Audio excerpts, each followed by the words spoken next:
Di kesempatan yang berbahagia ini, saya ingin berbincang tentang satu perjalanan ataupun peran penting dalam hidup kita. Ayat yang tadi dibacakan oleh Qori, wal takum minkum ummah, kita bisa simpulkan tidak ada profesi yang lebih bergengsi di muka bumi ini daripada profesi seorang dai. Waman ahsanu qaulan mimman da'a ilallah. Tidak ada yang lebih baik di antara semua ucapan manusia kecuali mereka yang mengajak manusia ke jalan Allah Subhanahu wa taala. Inilah ucapan para nabi dan rasul, inilah ucapan warasatul anbiya, dan ini pekerjaan yang paling mulia yang dilakukan manusia, bukan hanya manfaatnya di dunia tetapi juga nanti akan melihat hasilnya di akhirat. Kalau kita berbicara tentang bagaimana mencari ma'isyah, bagaimana kita bertahan hidup, bagaimana kita menikmati dunia, ada banyak pilihan pekerjaan. Bisa jadi petani, bisa jadi pedagang, bisa jadi karyawan, bisa jadi nelayan, bisa profesi apapun yang menghasilkan. Tetapi profesi sebagai investor, profesi sebagai pemilik perusahaan, profesi sebagai pemilik banyak bidang usaha, orang bilang pengusaha itu kalau sudah jalan usahanya, pengusahanya bisa jalan-jalan. Usaha jalan, pengusaha jalan-jalan. Ya, saya berbicara ini bukan dalam konteks eksplor diri, tetapi paling tidak bukan sekedar berbicara karena kita sudah merasakan. Ya, orang yang menghabiskan waktunya untuk bekerja dari pagi sampai petang, tetapi dia tidak punya investasi masa depan.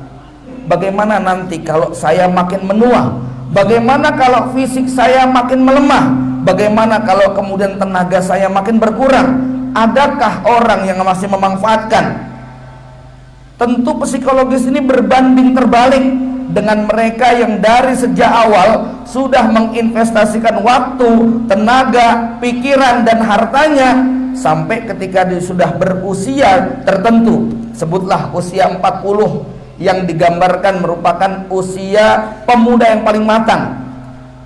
Ya, dimana orang ini barangkali sudah cukup di dalam menginvestasikan pekerjaannya, sehingga di akhir hayatnya dia lebih bisa menikmati kehidupan tanpa mengurangi ibadahnya, tanpa mengurangi perhatian kepada keluarganya, tanpa mengurangi perhatian kepada hak-hak fisiknya.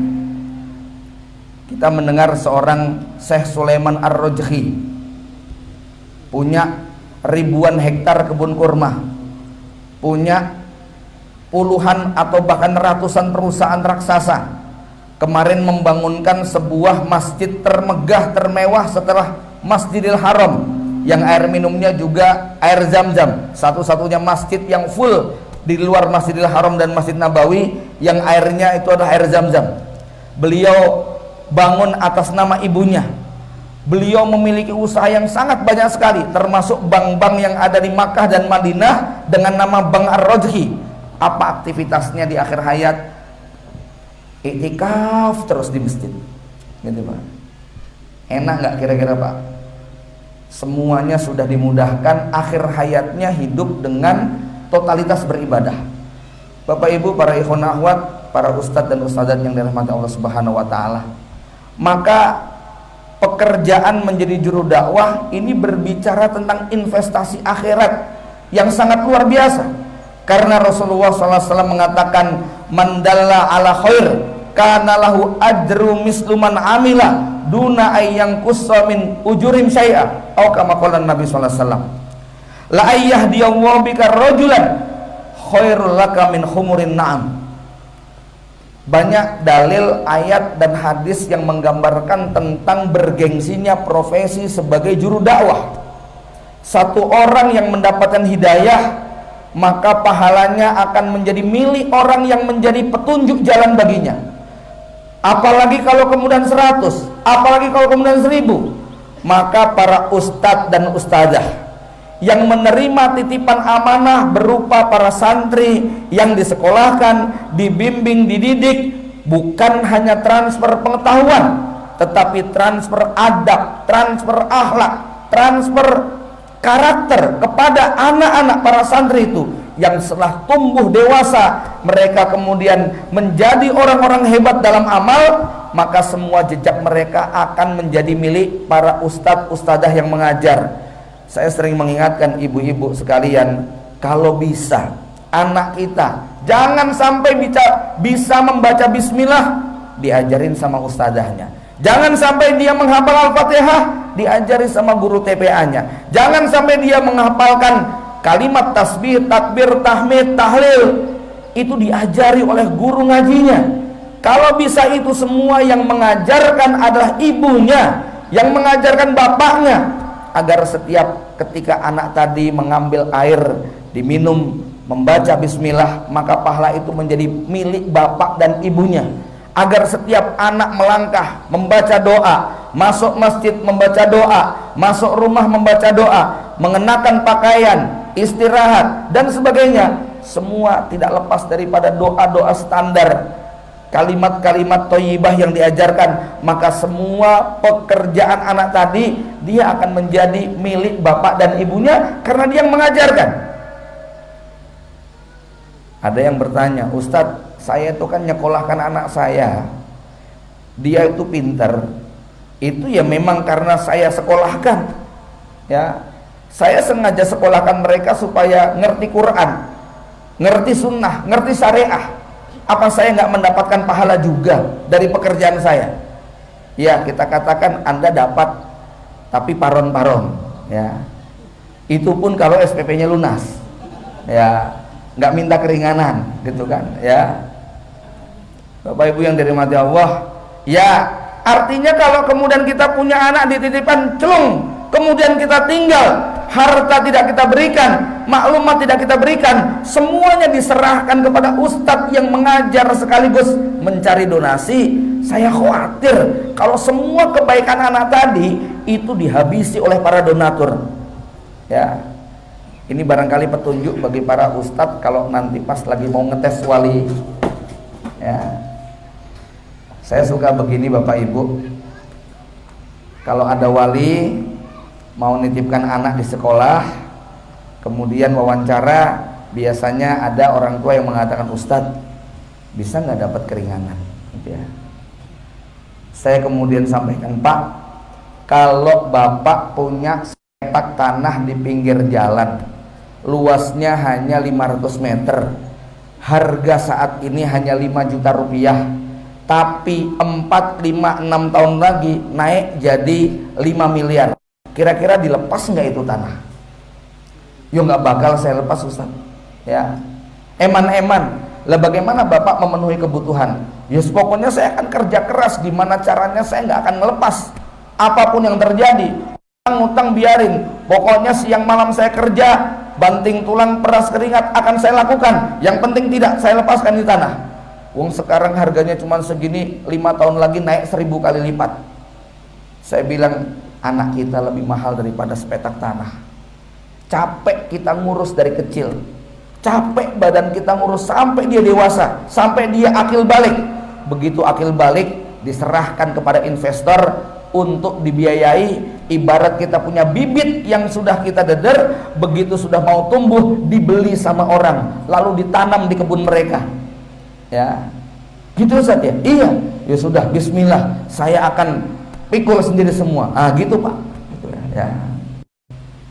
Bapak Ibu yang dirahmati Allah Subhanahu wa taala, saya tidak dalam konteks untuk kemudian mengusik tentang kemampuan atau tidak kemampuan kita, tapi saya ingin berbicara dalam konteks bagaimana waman ahsanu qaulan, menjadi dai itu adalah profesi yang bergengsi. Nah, masalahnya yang perlu kita renungkan, untuk menjadi dai, para alumni ini adalah pekerjaan, maksudnya sekolah di pondok pesantren, belajar di pondok pesantren, lulus dari pondok pesantren, itu adalah fase perjalanan hidup yang paling berpeluang besar untuk mengambil posisi sebagai seorang dai. Walaupun dalam realita kita kemudian menyadari, mengharapkan semua alumni menjadi dai, potensi yang menjadi limbah itu pasti sangat berlimpah. Ada yang menarik dari penjelasan Imam Ghazali di dalam Bidayatul Hidayah tentang urutan amalan seseorang. Beliau mengatakan ada 4 tingkatan. Yang pertama adalah dia menghabiskan waktunya untuk thalabul ilmi sampai pada level menjadi ulama. Tapi barangkali banyak dari kita nggak mampu belajar menghatamkan ratusan kitab atau ribuan kitab. Ini bukan pekerjaan yang mudah. Banyak yang tidak sabar untuk menempuh jalannya.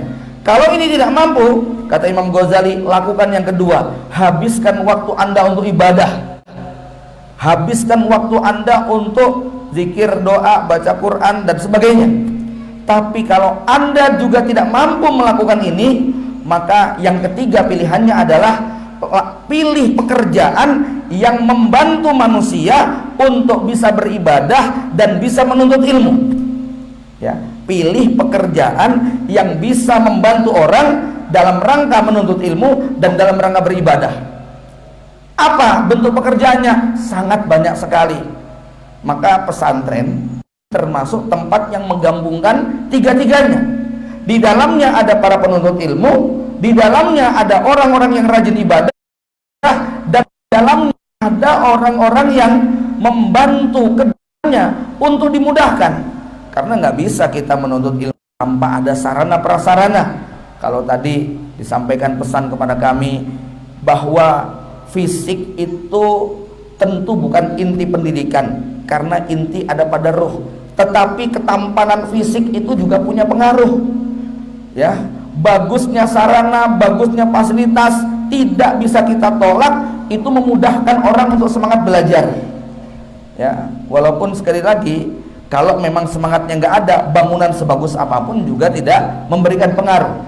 Tetapi kita harus sadari bahwa bagusnya sarana ini bagian daripada cara memudahkan anak-anak untuk bisa semangat beribadah.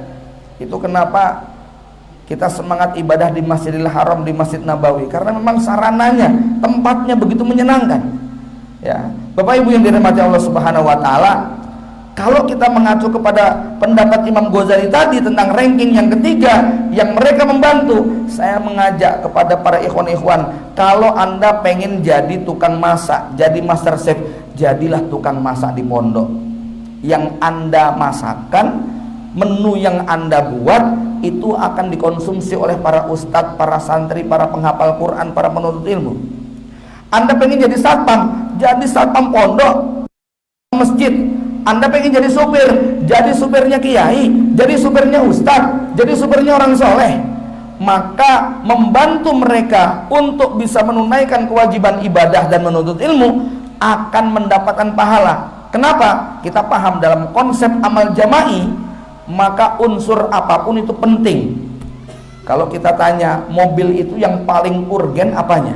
Rodanya, joknya, setirnya, lampunya, mesinnya, bensinnya, pentilnya, kacanya, remnya, gasnya, ya penting semua. Ya, Alphard itu kalau kemudian tidak ada setangnya ya nggak bisa jalan, gitu ya. Ya, mobil sebagus apapun kalau kemudian nggak ada BBM-nya nggak bisa jalan. BBM lengkap dan sebagainya, tetapi tidak ada rodanya juga tidak bisa ngelinding. Ada rodanya tapi nggak ada anginnya, ini juga nggak bisa jalan. Maka kadang-kadang saya harus menghibur para pekerja. Kami pernah kumpulkan Bu Dapur, Pak Dapur, tukang-tukang pondok. Saya katakan peran Anda bisa jadi lebih strategis daripada peran Ustadz dan Pak Kiai. Nggak usah iri jadi Ustadz, nggak usah iri jadi Pak Kiai. Pengen ikut-ikutan mulang, sampai yang ikut-ikut mulang itu santrinya malah orang pinter, gitu ya. Tapi kalau Anda fokus masak yang enak, saya katakan Bu, Ustadz itu kalau absen, bolos nggak ngajar, itu santrinya seneng. Ya, 2 hari Ustadznya libur, santrinya alhamdulillah. Tapi jenengan libur 3 hari, ini bisa santrinya bubar. Jadi peran Anda sebagai Bu Dapur, Pak Dapur di pondok boleh jadi lebih strategis daripada peran Ustadz yang ngajar. Kadang-kadang ada juga santri yang kerasan itu bukan karena pinternya ustadz ngajar, tapi ada kakak kelasnya yang pinter ngomong, ada walinya yang suka ngajak bal-balan gitu ya, ada guru olahraganya yang sering ngajak lari pagi, kemudian kegiatan-kegiatan fisik. Dia kalau di kelas ngantuk, tapi kalau sudah bal-balan melek ya, dan itu yang bikin dia kerasan. Ketika nanti anak-anak seperti ini tumbuh besar menjadi orang-orang yang bermanfaat, maka siapa saja yang terlibat, bu dapurnya, pak dapurnya, pak tukangnya, satpamnya, sampai kepada guru olahraga, kakak kelasnya, siapapun itu akan mendapatkan keikhlasan, tentu sesuai dengan level amalan dan keikhlasan mereka. Tetapi kalau kita keikhlasannya sangat tinggi, Rasulullah SAW mengatakan, tuba li'abdin akhidin bi'inani farsih, pohon di surga. Tuba ini nama pohon yang ada di surga, tetapi sering diterjemahkan dengan kata beruntunglah, bahagialah. Siapa? Seorang hamba akhidin bi'inani farsih, seorang hamba yang memegang tali kendali, tali kekang kudanya. Ingkana fisakoh kana fisakoh, kalau ditugaskan di barisan depan, dia maju ke depan. Wa ingkana fil hirosah, kalau disuruh mundur ke belakang, dia akan mundur di belakang. Jadi ustadz ditugaskan bagian apapun, ketika dia profesional, mau di bagian K3, mau di bagian kesantrian, mau di bagian pendidikan, maupun di bagian pencarian uang, ini semuanya tubah selama dia profesional dalam mengerjakan tugas tadi. Maka inilah indahnya amal jama'i dalam konteks membantu manusia, tholabul ilmi, dan beribadah, karena level pendidikan yang paling tinggi. Sehingga dalam hal ini siapapun para alumni tetap bisa berkontribusi untuk waman ahsanu qaulan mimman da'a, karena dai tidak bisa hidup sendiri.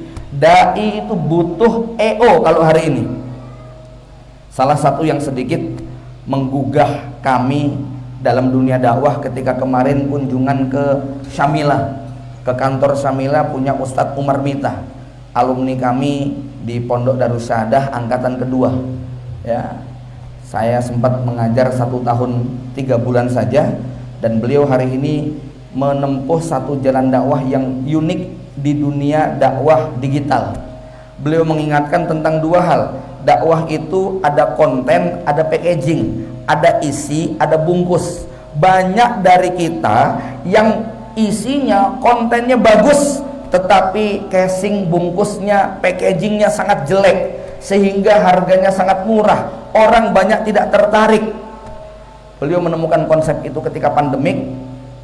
Jadwal yang 1 pekan 35 sampai 36 itu kemudian berhenti total ya. Kesibukan beliau sampai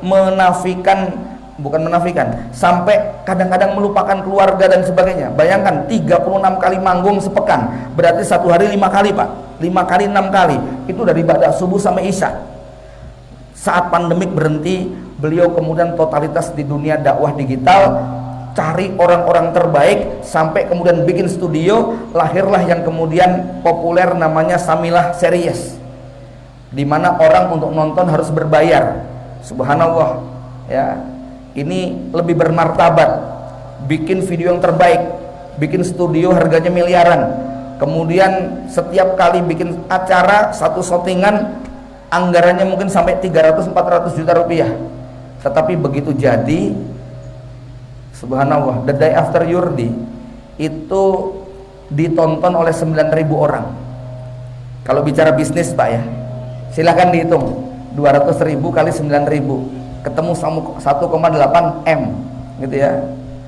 Bikin serial lagi, ditonton 5.000 orang, 6.000 orang begitu ya. Kita uji coba dakwah gratis, maksudnya nonton video gratis, yang daftar 1.000, yang nonton 100. Begitu kita berbayar, yang daftar 5.000, yang nonton 5.000, eman-eman sudah bayar itu ya, masa nggak ditonton?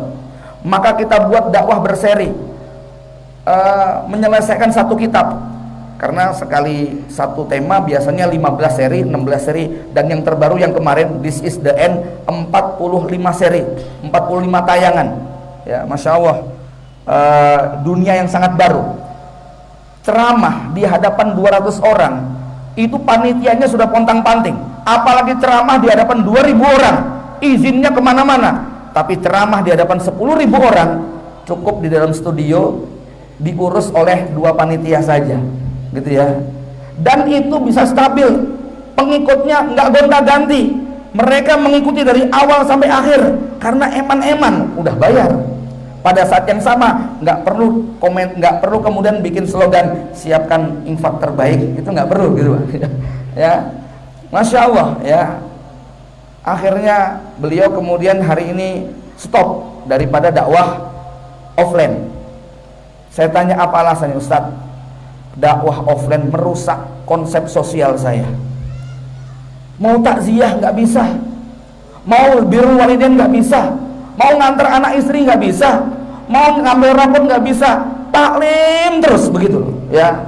Ini kayak nggak mungkin saya terus menerus hidup kayak begini ya. Ini merusak konsep sosial saya. Maka dengan dakwah online seperti ini, saya taklim suka-suka saya ya. Studionya cuma di samping rumah, badan tidak habis, tidak capek, tetapi hasilnya bisa maksimal, bisa nulis buku karena punya waktu yang cukup longgar. Bapak Ibu sekalian, maka dalam hal ini kalau berbicara apa peran kontribusi alumni untuk pondok pesantren yang di dalamnya ada para penuntut ilmu, ada orang ahli ibadah, maka siapapun kita semuanya bisa berperan ya. Apapun profesi kita, mindset yang ada di benak kita harus untuk Islam. Maka kalau itu yang kemudian terjadi, segala macam keahlian yang kita miliki bisa kemudian ikut ambil bagian. Maka tadi di awal kami katakan, dakwah yang dikatakan profesi paling bergengsi di muka bumi ini bukan hanya domain para ustadz dan kiai. 18 tim Samila yang bekerja mentranslate, mensubtitle, menyoting, mengedit, membuat ilustrasi, sampai kemudian membuat sistem. Masya Allah, ini semua akan kecipratan pahala dari apa yang beliau lakukan. Kenapa? Ini tadi, ingkana fisaqoh kana fisaqoh. Kalau di depan diminta untuk di barisan depan, dia taat kepada pekerjaannya ya. Kalau diminta ke belakang, dia akan taat kepada perintah tadi. Inilah indahnya amal jama'i di dalam Islam, sehingga siapapun, semua alumni, terkhusus alumni Al-Islam dalam hal ini saya ingin mengajak, ikut ambil bagian dalam peran dakwah Iqamatuddin, ikut ambil bagian untuk mensukseskan amalan thalabul ilmi dan ibadah ya, dengan pekerjaan profesi apapun yang bisa kita lakukan ya.